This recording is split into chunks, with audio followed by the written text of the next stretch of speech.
Who doesn't love the smell of a new book that you can hold and read over and over again? Yet for many low-income families across our nation, buying even a single book for their children can be a stretch on the family budget. And that's why I believe that the work that First Book does is so important for kids.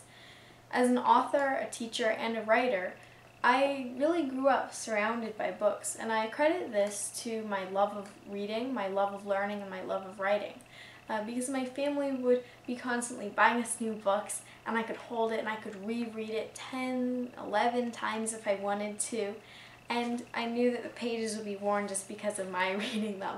So a book became like a very special possession for me, and the bookstore or library was like a candy store.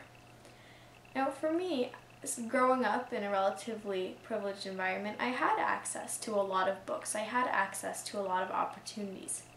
But for so many of these kids whose families might not be able to buy them books, who might not grow up surrounded by bookshelves upon bookshelves, as we have in our house, these opportunities are severely limited. When you think about it, low-income children are already denied many opportunities in a variety of ways. Their parents may be working full-time, they may not have as many opportunities to hear as many words, or for early learning opportunities that may cost money. And so by providing a book, you help to reduce chances of one more lack of opportunity. You give them the chance to read stories, and not only that, but to imagine, to learn new words, to be exposed to different kinds of cultures or different countries, if it's a book maybe about another place. For me, books are so much more than simply words on paper. Books are truly gifts, and books are prized possessions. And for a child to own even one or two books, I think is an amazing thing, because then those books will become more than just books. They can be cherished memories.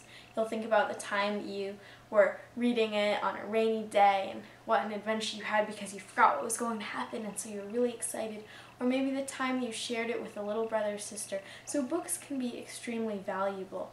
And I think that once every child is able to have their hands on their own book and smell that new book smell, then I'll be able to say, maybe we've done our job. Thanks.